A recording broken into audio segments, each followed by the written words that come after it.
vite la paracha de Vaïchi. On ne va pas donner tous les détails. On a vu, on était au milieu des brachot de Yehuda, qu'il a béni Yehuda, des brachot extraordinaires. Et après Yehuda, il va donner les brachot. On a vu, comment il s'appelle, Issachar et Naphtali, Gad et Asher, et à la fin, Binyamin.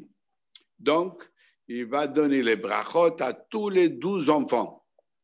Les enfants des servantes, il va les mettre entre Yosef, non, je vais dire entre, il va les mettre avant Yosef et Binyamin. Ça veut dire pour dire qu'il n'y a pas de différence, les enfants qu'on appelle ça des maîtresses ou les enfants des servantes, tous c'est les mêmes tzadikim, les enfants de Yaakov Avinu.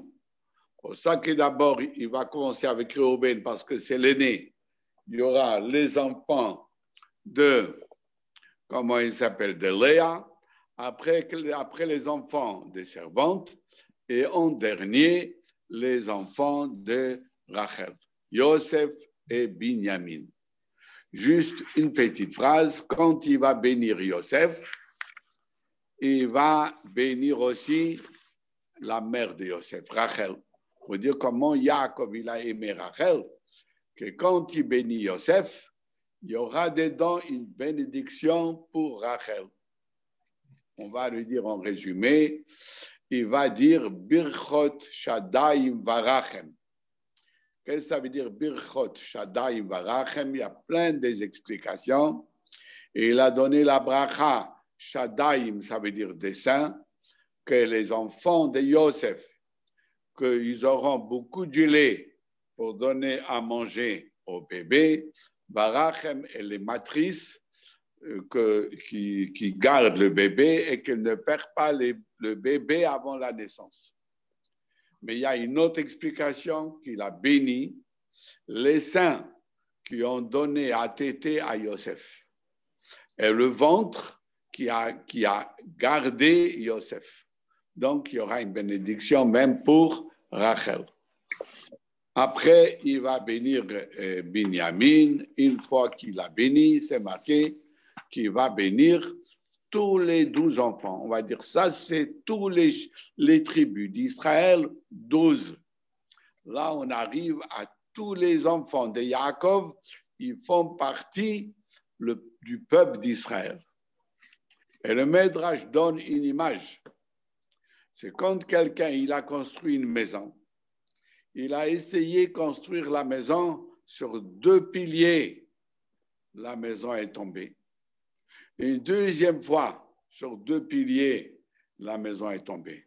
Après, il a mis 12 piliers et la maison est tenue. Abraham Avinu, il a construit sa maison. Il y avait Ishmaël et Yitzhak, c'est pas tenu. Ishmaël, il est tombé et Bektura. Après Yitzhak, il a construit, il y avait Esav et Yaakov, ça n'a pas tenu, Esav n'était pas bon. Yaakov, il a construit sur 12 piliers, 12 enfants, et tous les enfants y tenaient. Kol Eile Shifte Israël. Et c'est marqué qu'il les a bénis, même qu'au premier vue, on a vu que certains, il les a donné des réprimandes, mais là, la Torah dit qu'il les a bénis à tous. Et après, c'est marqué, chacun, il leur a donné la bracha qui correspond à eux. Et il va leur donner ordre, il va leur dire, voilà, moi, je vais quitter ce monde et je veux que vous m'enterrez avec mes ancêtres dans la grotte. Et il va expliquer, dans cette grotte sont enterrés Abraham et Sarah, Yitzhak et Rivka, et là-bas, j'ai mis Léa. Il a fini de parler, il a remis, parce qu'avant, il était assis sur le lit, il a remis les pieds dans le lit et il a expiré. Il est décédé. tout de suite, Yosef, la Torah nous dit qu'il a embaumé son père.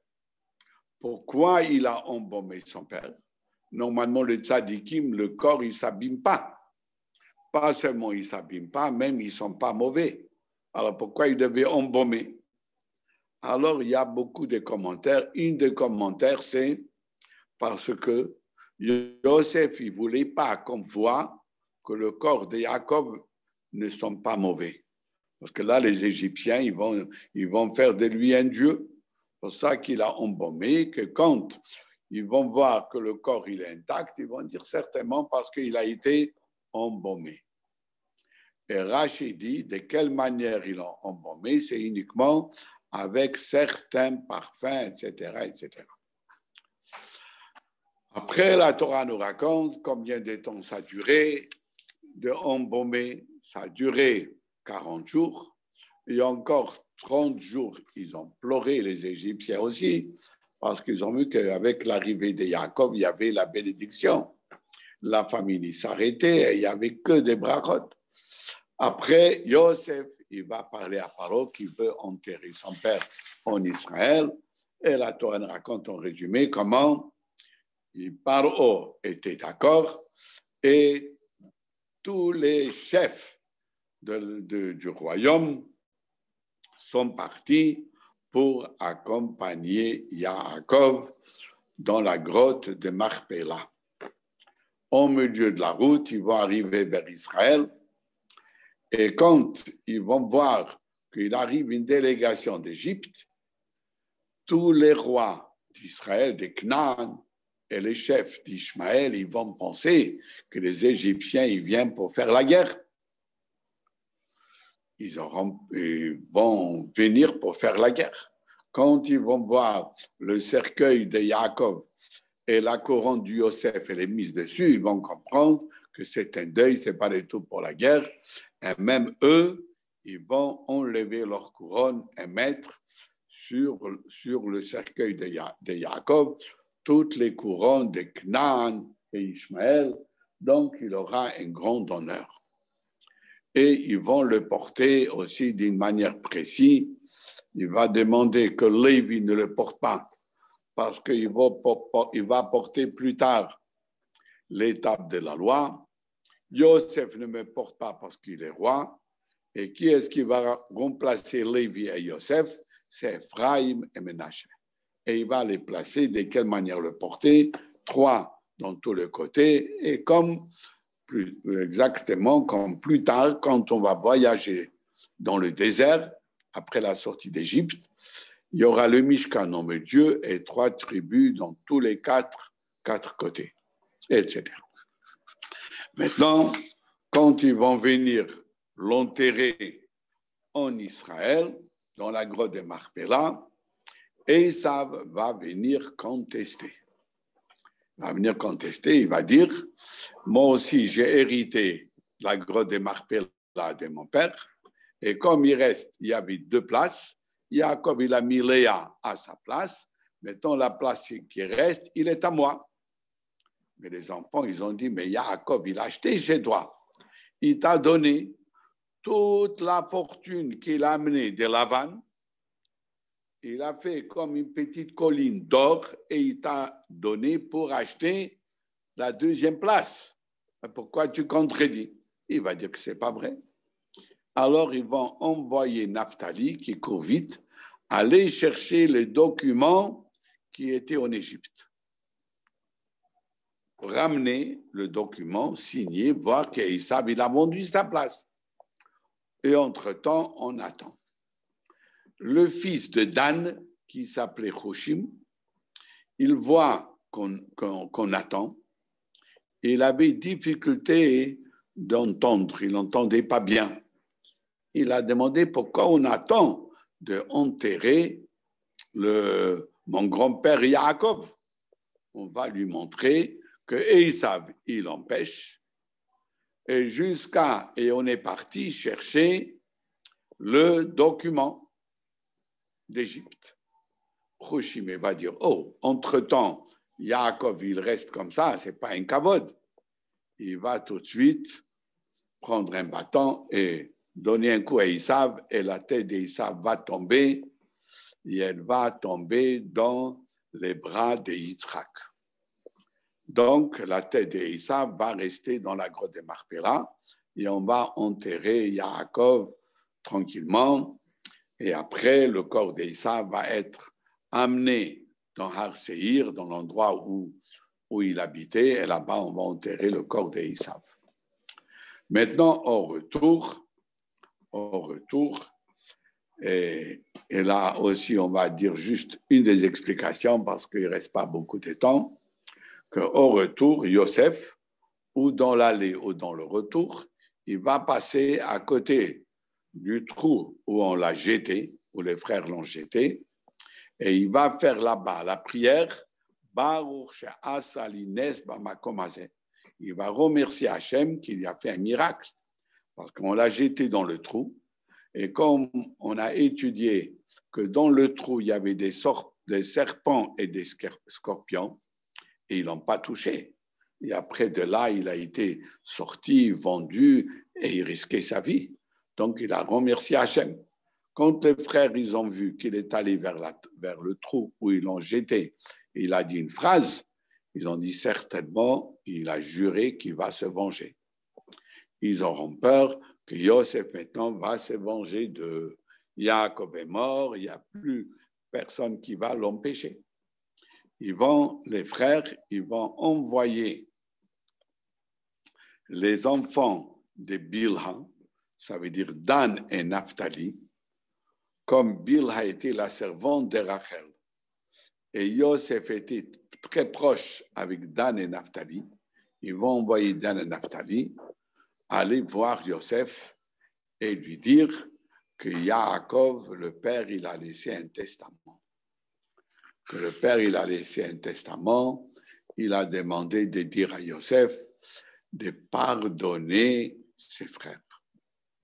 Bien qu'ils t'ont fait du mal, mais pardonne parce que bien que moi, Yaakov, soi-disant, est mort, mais Dieu, il est toujours là. Eux, ils sont les serviteurs d'Hachem, alors pardonne-le. Quand ils vont dire ça à Yosef, Yosef, il va pleurer. Parce qu'il va dire comment mon père, il m'a soupçonné que je vais me venger, qu'il n'a pas eu du tout cette idée.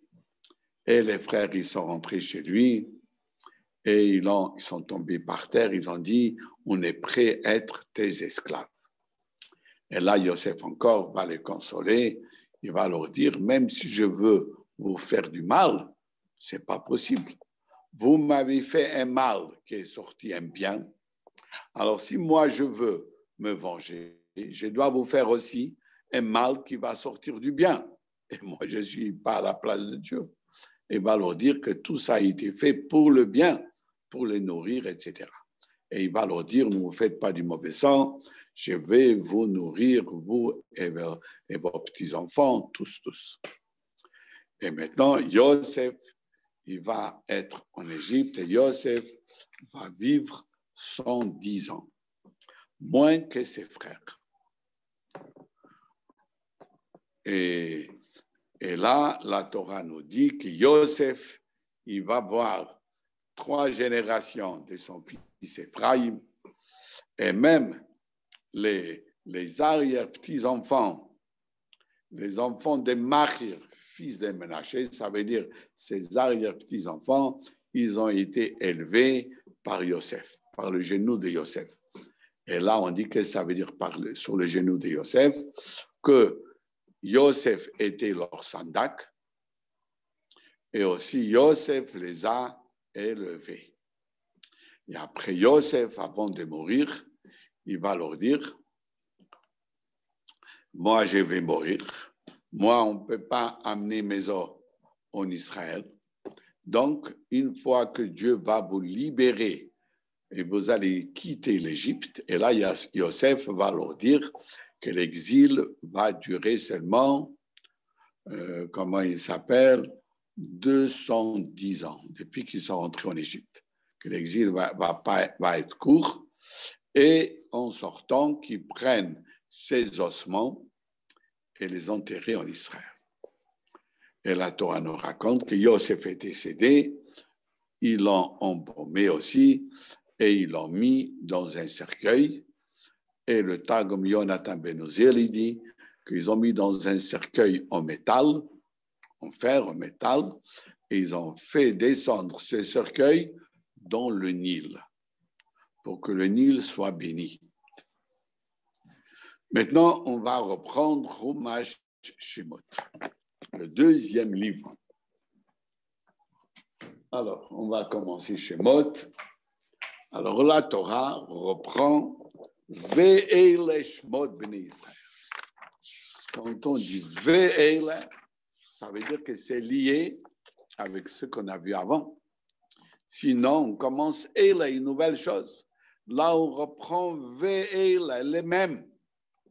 Et on reprend le même verset qu'il y avait dans la paracha de Vayigash. Alors, on reprend Ve'ele, et les voilà, Shmot Bnei Israël, les enfants d'Israël, Habayim Mitzrayma, qui sont arrivés en Égypte. Pourquoi on dit Habayim qui sont arrivés? On devrait dire Asher Yardu Mitzrayim, qui sont descendus en Égypte. Parce qu'Israël est plus haut. Et quand on va en Égypte, on descend. Et là, c'est marqué Habayim qui sont venus. On ne dit pas descendre. Alors, le Medrash nous dit que quand on va dans un endroit, et on y va pourquoi? Pour réaliser la volonté d'Hachem. Quand c'est pour réaliser la volonté d'Hachem, ce n'est pas une descente. On arrive dans un endroit, c'est une élévation. On arrive, Habayim. Et le Targum, il dit aussi des halos, ils sont montés. Mais quand on va par notre propre initiative, pas pour réaliser la volonté d'Hachem, là on dit descendre. Alors ils sont venus en Égypte. Bien qu'ici on parle déjà à la fin. On a déjà vu qu'ils sont venus en Égypte en paracha de Vayigash. Là, on va parler de ce qui arrive après la mort de Yaakov et ses enfants. Et quand même, on les appelle, ils arrivent en Égypte. Et Yaakov avec Yaakov. Le Zohar nous dit que quand les Juifs ils vont en exil, ils ne doivent pas oublier que Yaakov avec les enfants, avec les tribus, ils sont avec nous. On n'est pas seul. Il nous donne la force de supporter et dépasser l'exil. Alors, ils sont venus en Égypte et Yaakov avec Yaakov. Ils sont venus, Ish ou Beito Bao, chacun avec sa maison, avec sa femme. Alors, qu'est-ce qu'il dit, le Midrash? Que tous les 70 personnes qui sont venues en Égypte, il y avait même des bébés. Même eux, ils sont venus avec leurs femmes. Ça veut dire que Yaakov, il a déjà entre tous les frères et tous les enfants, il les a dit avec qui ils vont se marier. Pour Yaakov, il ne voulait pas qu'il se marie avec des femmes égyptiennes. Il les a déjà prévues, les femmes pour tous. Chacune est venue avec sa famille, avec sa femme. Et la Torah commence à nous donner le nom. Reuven, Shimon, Lévi, Yehuda. Et le Midrash explique comment chaque nom représente la force qui nous a aidés à sortir d'Égypte. Ça veut dire, bien qu'on a cité déjà tous les noms dans Vayigash quand ils sont venus en Égypte. Et là, on répète une deuxième fois. Pourquoi on répète une deuxième fois? Une chose qu'on aime, on répète une deuxième fois. Ça veut dire que tous les noms, ils sont aimés par Hachem. Et là, pour nous dire que quand on est en exil, on n'est pas seul, on a tous ces noms avec nous. Et une des mérites qu'ils ont mérité sortir d'Égypte, c'est parce qu'ils n'ont pas changé leur nom. Et le Midrash dit que Yosef il leur a dit, bien que les Égyptiens ont changé mon nom, Yosef, ils ont mis mon nom, Tzafnat Paneach, mais vous ne changez pas votre nom. Et pour moi, je suis toujours Yosef. Et le Midrash dit aussi Réhouven. On ne va pas le changer son nom Rufus. Ou comment il s'appelle Yehuda. On ne va pas l'appeler Lion ou Luliani. Que Lion et Luliani veut dire lion. Et Yosef, il a été béni comme un lion. Donc, en langage, on va l'appeler lion. Il dit non. Yosef reste, Yehuda reste Yehuda. Binyamin, on ne va pas l'appeler Alexandre. Alexandre veut dire je ne sais pas en grec, je ne sais pas dans quel langage, ça veut dire droite. Yemini, comme Binyamin. Mais il faut garder non. Et ça, c'était le mérite. Mais on ne va pas maintenant s'arrêter en détail. Le maître Rachidi, Réhouven, ça veut dire voir. Dieu, il a vu notre peine en Égypte. Shimon, Dieu, il a entendu, comme Shoméa, Dieu, il a entendu notre peine, nos cris en Égypte. Lévi, ça veut dire lié. Dieu, il était lié avec nous, comme c'est marqué, Imo Anochi Betsara. Dieu, il est avec nous dans la souffrance. Dieu, il s'est montré à Moshe Rabbeinu par un buisson hippique pour dire que Dieu aussi il souffre quand les Juifs ils souffrent. Yehuda, ça veut dire avouer, remercier. À la sortie d'Égypte, on a remercié Hachem. Yissachar, Sachar. Quand on était en Égypte, on est sorti après une fortune. C'était la récompense pour le travail qu'on a travaillé en Égypte. Zevulun veut dire habitation. Quand on est sorti d'Égypte, Dieu il a dit de faire un Mishkan, il va habiter avec nous. Binyamin, c'est la main droite. Comme on dit dans la Shira, Yemin Hashem Nedari Bakoach, ta main droite, elle est sainte avec la force. Dan, Dieu, il a jugé les Égyptiens. Comme on va voir plus tard, avec Gametagoy Asher Yavodu Dan Anochi. Gad, qu'en sortant d'Égypte, Dieu nous a donné à manger la manne, qu'il était Kizra Gad, comme les graines de la coriandre. Gad, c'est la coriandre. Asher, ça veut dire louer. Toutes les nations, ils vont nous louer. Yosef, que Dieu, le prophète, il dit, dans Ishaïa, Yosef Hashem Yado Sheinit. Vahaya Bayomahu, Yosef Hashem Sheinit Yado. Dieu, il va rajouter, comme il nous a libérés d'Égypte, il va nous libérer encore une fois. Alors, tous les noms, ça représente la sortie d'Égypte. Alors, on a cité tous les noms, on va les répéter dedans vite.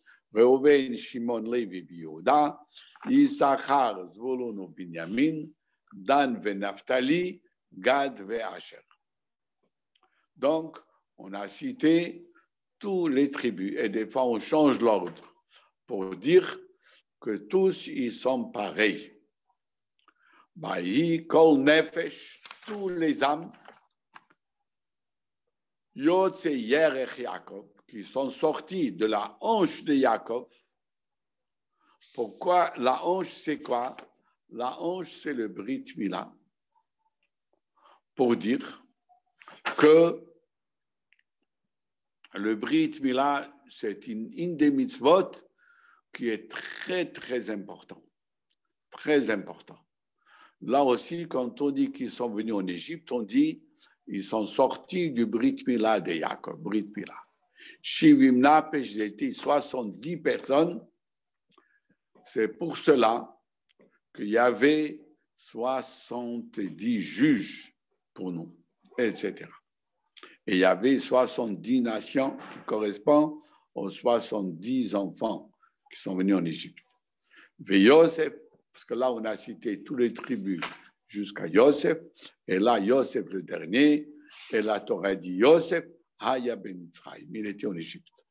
On a déjà dit que tout le monde, ils sont venus en Égypte. Pourquoi on précise Yosef? Pour dire que Yosef, il est resté le même tzaddik, le même comme il était chez Yaakov Avinu. Et après, quand il était en Égypte, après que Yaakov est revenu, il n'a pas changé, c'est le même tzaddik. Il était toujours tzaddik, Yosef. Maintenant, la Torah nous raconte, Vayamot Yosef, Yosef est décédé, Vechol Echav et tous ses frères. Une fois que Yosef et tous ses frères sont décédés, là, ça va commencer l'exil d'Égypte. Et comme les frères, celui qui a vécu le plus, c'était Lévi. Et Lévi, il a vécu 137 ans. Ça veut dire qu'il est resté jusqu'à la sortie d'Égypte 117 ans. Donc, l'exil était 117 ans. Et même dans les 117 ans, les années les plus dures, c'était le dernier 86 ans, depuis la naissance de Myriam. Alors, une fois que Yosef est mort, Bechol Echav et tous les frères, Bechol Adoraou et toute la génération. Là va commencer l'exil. Quand on dit toute la génération, c'est pour la dureté de l'exil. Et même là, il y avait quelques exceptions. Dans les 70, il y avait Serach, qui a vécu longtemps. Il y avait Shaul ben Aknan et Zimri, qui a vécu longtemps, etc. Il y avait des exceptions. Maintenant, c'est marqué, on va voir tout à l'heure qu'est-ce qui est arrivé une fois aux Bnei Israël, les enfants d'Israël, par où ils se sont fructifiés. Ils ont eu la bénédiction d'Adam Arishon. Dieu, il a dit à Adam Arishon de se multiplier. Vaishretsu, ils ont grouillé.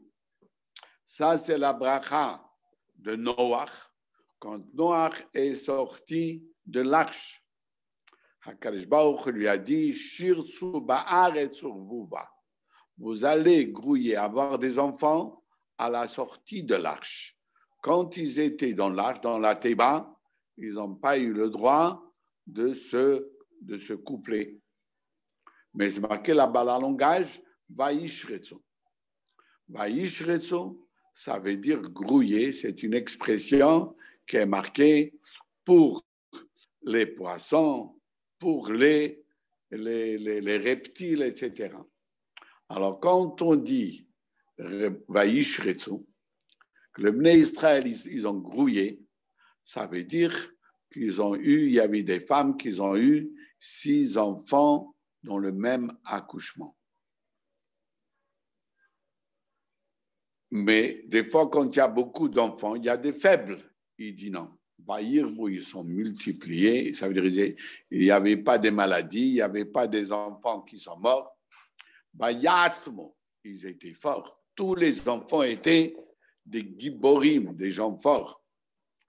Et ils sont multipliés. Beaucoup, beaucoup. Alors, comme il y a ici 6 langages, paru, fructifier, vaishretsu, grouiller, vayatzmo, renforcer, bimod, beaucoup, meod, beaucoup, ça fait 6. Encore une fois, on va voir. Paru, vaishretsu, vayirbo, vayatzmo, meod, oui, ça fait 6. Ça veut dire qu'ils avaient 6 enfants en même temps. Et la terre, ça veut dire l'endroit où ils habitaient, Goshen, est devenu plein de Yehudim, plein de Juifs.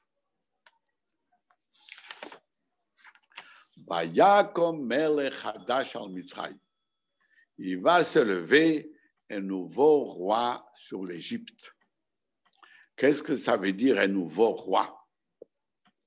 Quand on dit un nouveau roi, c'est sûr que quand il est passé plusieurs années, le pharaon est mort et il y a des nouveaux. Mais là, on parle, quand on dit nouveau, ça veut dire une nouvelle dynastie. Parce que quand c'est la même dynastie, c'est le même comportement, les mêmes lois. Mais quand il y a une nouvelle dynastie, on peut dire c'est nouveau. Il est devenu un nouveau roi, une nouvelle dynastie. Asher lo yada et Yosef, qu'il n'a pas connu l'histoire de Yosef. Alors, il y a dans la Gemara une discussion entre Rav et Shmuel. Rabbi dit que c'était une nouvelle dynastie. Shmuel il dit non, c'était le même roi, la même dynastie. Qu'est-ce que ça veut dire? Il ne savait pas Yosef.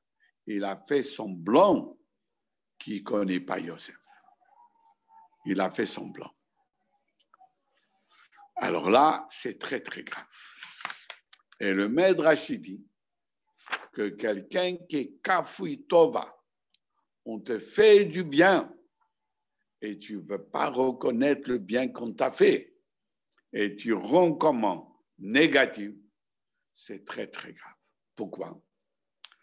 Comme Hakadosh Baruch Hu, il nous fait du bien, il nous donne la vie, il nous donne la santé. Et si on ne veut pas reconnaître le bien qu'un être humain il nous fait, on peut arriver après d'oublier aussi qui Hakadosh Baruch Hu. Donc c'est très très grave. Comme on voit ici pour Paro, d'abord Asher Yada et Yosef. Il a fait semblant de ne pas connaître le bien que Yosef il a fait avec eux. Yosef, il les a sauvés de la famine. Yosef, il a ramassé l'argent de toute la région. Et le passouk qui dit, il a amené tout cet argent dans la maison de Paro. Il n'a rien pris pour lui.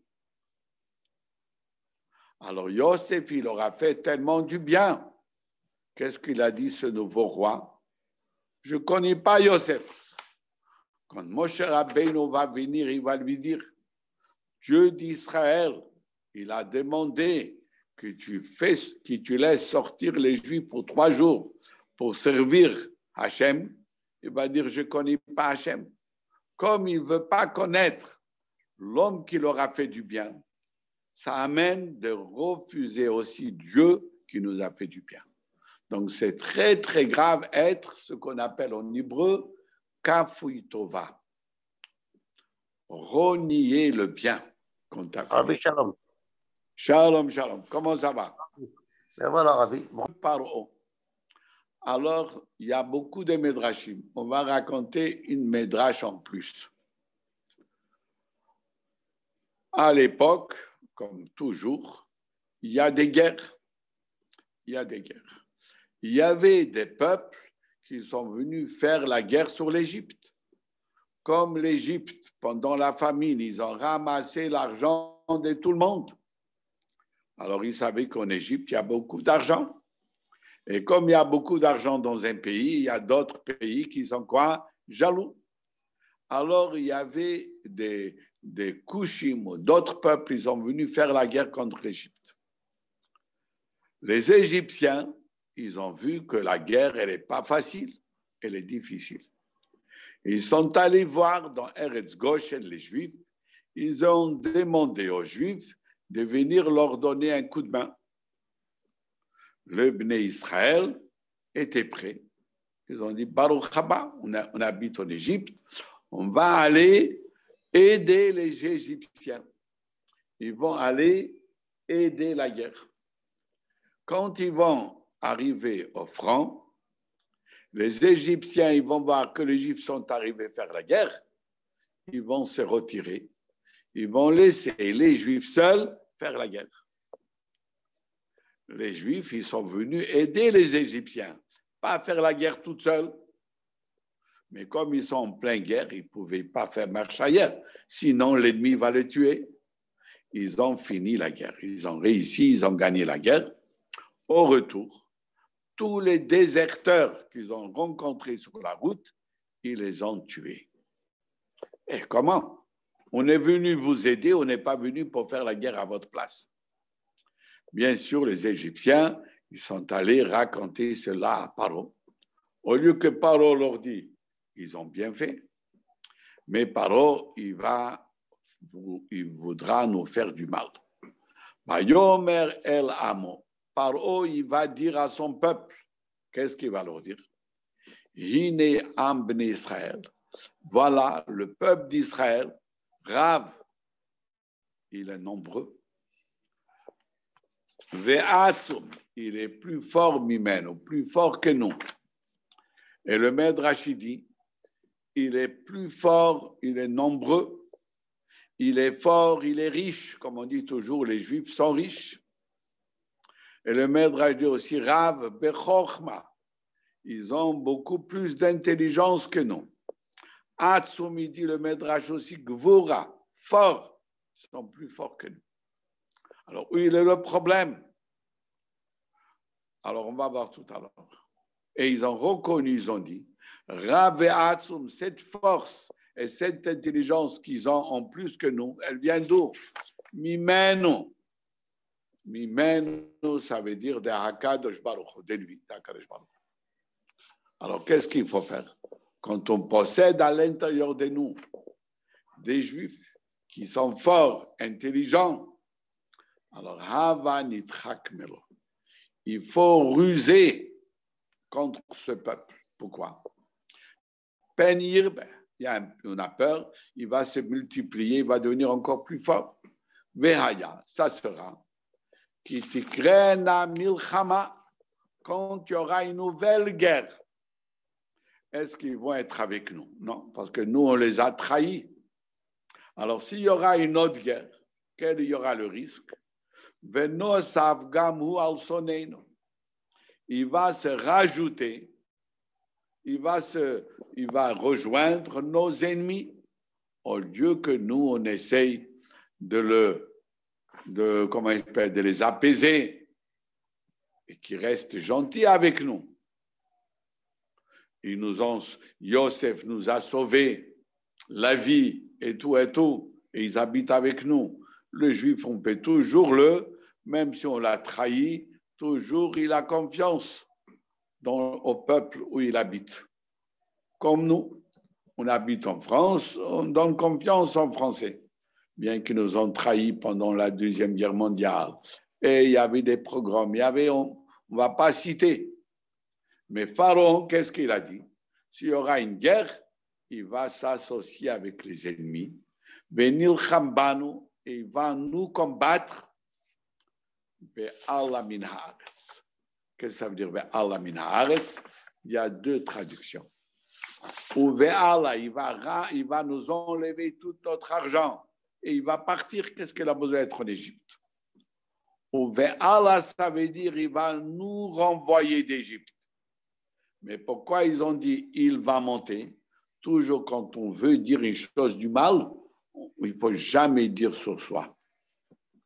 Quand on veut dire qu'il y a un risque, par exemple, qu'il peut arriver ça et ça, il faut dire toujours quand il y a un risque, ça va arriver cela et cela sur nos ennemis. Jamais dire une phrase négative sur soi-même. Alors, les Égyptiens, ils ont compris ça. Ils ont dit, il va nous faire partir, mais il n'a pas dit nous, il va dire, il va partir. Mais leur peur était qu'on va le renvoyer d'Égypte. Alors, contre cela, pour que les Juifs ne puissent pas lever la tête, il faut le rendre esclave, le briser et faire tout pour qu'il ne se multiplie pas. Alors, qu'est-ce qu'ils vont faire? Alors là, c'est marqué que Pharaon, il avait 3 conseillers autour de lui. Il avait Bilam, il avait Iyov et il avait Yitro. Et il a demandé qu'est-ce qu'il faut faire. Bilam m'a conseillé de faire travailler les Juifs et aussi, on va voir tout à l'heure, conseiller de tuer les enfants, les garçons, etc., etc. Yitro va dire non, on ne peut pas toucher les Juifs. Il faut se rappeler, Paro, il a gardé Sarah une nuit, il a été puni. Avimelech a été puni, etc., etc. Et si on va faire du mal aux Juifs, on risque d'être puni. Et Iyov, il va demander à Iyov, qu'est-ce que tu dis toi? Iyov va rien dire. Puisqu'il va rien dire, Pharaon, il va dire, puisqu'il dit rien, ça veut dire qu'il est d'accord avec Bilam. Comme il y a majorité comme Bilam, il va faire travailler les Juifs. Et Yitro, comme lui, on ne l'a pas écouté, il sera obligé de quitter l'Égypte. Alors, Yitro, qui nous a défendus, il a quitté l'Égypte. plus tard, il va se convertir et il va être le beau-père de Moshe Rabbeinu. Bilam, qui a fait du mal, qui a conseillé faire mal aux Juifs, plus tard, il sera tué par Pinchas. Iyov, qui n'a rien dit, il va payer avec 70 ans des souffrances.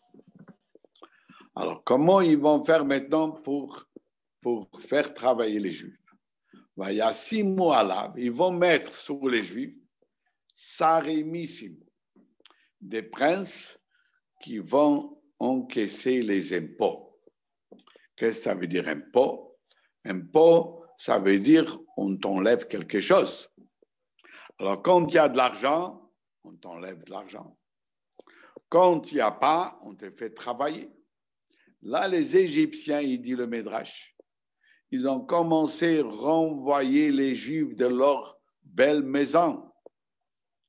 Ils vont leur enlever leur argent. Mais pas tout de suite, on va voir tout à l'heure. D'abord, ils vont le faire travailler dur. Mais on va voir de quelle manière. Missim, ça veut dire impôt. Pourquoi impôt en hébreu, on dit masse. Masse veut dire fondre. Ça fait fondre le cœur. Quand quelqu'un il reçoit une note des impôts, le cœur il fond, etc. Alors ils vont faire des princes, ça veut dire des chefs, qui vont réclamer notre impôt. Qu'est-ce que va être notre impôt? De travailler. Les mananoto, le but il va être pour faire souffrir les Juifs, mais sivlotam, avec des travaux, des travaux sevel, ça veut dire des travaux qui sont comme un joug, nous forcer à faire des travaux.